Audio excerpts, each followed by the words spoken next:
Hello दोस्तों, नमस्कार। आज बात होगी डॉक्यूमेंट वेरिफिकेशन की। जैसा आप जानते हैं कि एनटीपीसी के थ्रू लेवल 6 का रिजल्ट जारी हो चुका है और लेवल 6 का डॉक्यूमेंट वेरिफिकेशन का डेट आ गया है लगभग सारे बोर्डों का। तो आज हम लोग बात करने वाले हैं डीवी के बारे में, डॉक्यूमेंट वेरिफिकेशन के बारे में, मेडिकल के बारे में बात करेंगे और ये भी बात करेंगे कि इसके आगे की प्रक्रिया क्या होगी, यानी डिवीज़न अलॉटमेंट क्या होगा। सारी चीज़ें हम डिटेल्स में देखेंगे इसमें। यदि आप चैनल को सब्सक्राइब नहीं किए हैं तो चैनल को सब्सक्राइब कर लीजिए। तो जैसा कि आप देख पा रहे हैं कि नोटिस आ गई है, ये इलाहाबाद बोर्ड का है, आरआरबी इलाहाबाद का है। इसका वेरिफिकेशन जो है वो 12 अक्टूबर से 18 अक्टूबर के बीच में होने वाला है। और जो इसमें नहीं आ पाएंगे, जो एब्सेंट हो जाएंगे, जिनका जेन्युइन रीज़न रहेगा, उनका 21 तारीख को डॉक्यूमेंट वेरिफिकेशन किया जाएगा। तो दोस्तों, डॉक्यूमेंट वेरिफिकेशन के लिए आप निर्धारित टाइम पर पहुंचेंगे जिस दिन आपको बुलाया गया है।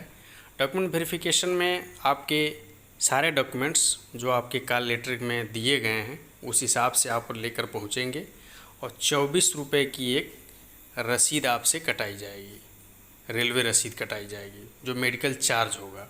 डॉक्यूमेंट वेरिफिकेशन जब आपका शुरू होगा तो उसमें जैसे आप ये देख पा रहे हैं कि डॉक्यूमेंट्स पूरे ना हो तो क्या होगा। जैसे कुछ डॉक्यूमेंट्स में हल्का फुल्का गड़बड़ी है तो ऐसा नहीं कि तुरंत आपको बाहर कर दिया जाएगा। 15 दिन का टाइम दिया जाएगा आपको कि उस डॉक्यूमेंट को ले आकर के और जहां आपका वेरिफिकेशन हो रहा है उसी आरआरबी में आप ले आकर के जमा कर दीजिए। ऐसा आपसे एक लिखवाया भी जाएगा कि मैं 15 दिन में जमा कर दूँगा और ले आके आपको जमा करना है ये चीज़। तो डॉक्यूमेंट्स हो गए। फिर जैसे कैंडिडेट आप लोग डॉक्यूमेंट क्लियर कर गए, डॉक्यूमेंट वेरिफिकेशन क्लियर कर गए, फिर इसके बाद 24 रुपये की जो रसीद है वो मेडिकल चार्ज होती है। रेलवे मेडिकल आपके मेडिकल करने का चार्ज जो है वो 24 रुपये लेता है। तो उस 24 रुपये को आप जमा कर देंगे। जमा करने के बाद अगले दिन नेक्स्ट डे आपका मेडिकल होगा। यदि आपका डॉक्यूमेंट वेरिफिकेशन आज है तो नेक्स्ट डे आपका मेडिकल होगा कहीं ना कहीं। अब जैसे आरआरबी इलाहाबाद के बात करें यदि, तो आरआरबी इलाहाबाद में आपकी मेडिकल चूँकि 45-90 लड़के का एक दिन का है तो हो सकता है कि इलाहाबाद में ही करा लिया जाए या फिर 45 को इलाहाबाद और 45 को कानपुर भेज दिया जाए।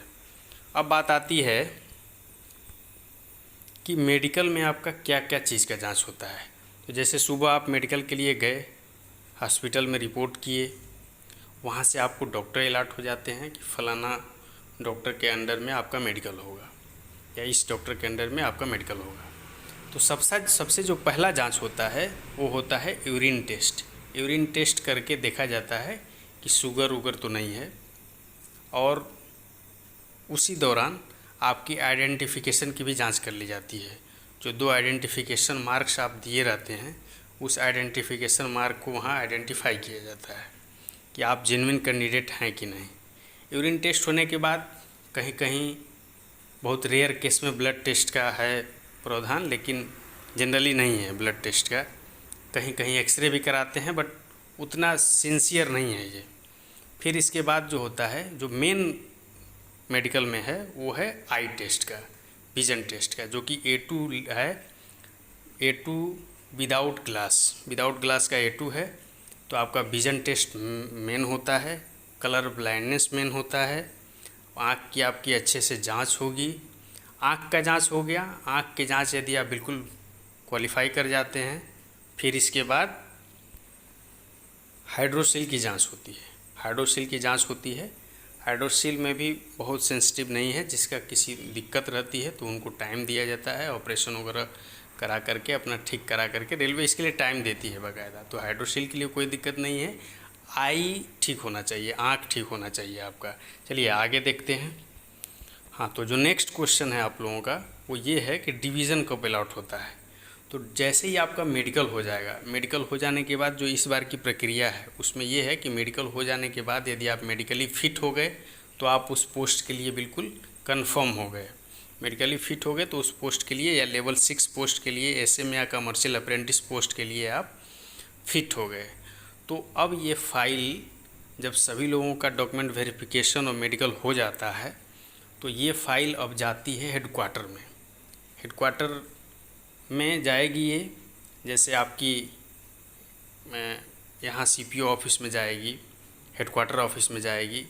जो जोनल हेडक्वार्टर होता है वहाँ होते हैं चीफ पर्सनल ऑफिसर, CPO, मुख्य कार्मिक अधिकारी। तो उनके ऑफिस में जा कर के और वहाँ से डिवीज़न को अलॉट होता है कि कौन किस डिवीज़न में जाएगा, कौन किस डिवीज़न में जाएगा। तो डिवीज़न की जो प्रक्रिया है वो इस बार मेडिकल के बाद का है। जैसे ही डिवीज़न अलॉट होगा, डिवीज़न में आपकी फ़ाइल भेज दी जाएगी और फिर डिवीज़न आपको एक ज्वाइनिंग भेजेगा। तो उसमें डिटेल्स वीडियो हम लेकर आएंगे ज्वाइनिंग वाले को लेकर के, कि ज्वाइनिंग में आपको ज्वाइनिंग लेटर में क्या क्या डॉक्यूमेंट्स देने पड़ते हैं और ज्वाइनिंग लेटर में क्या क्या आपको आता है।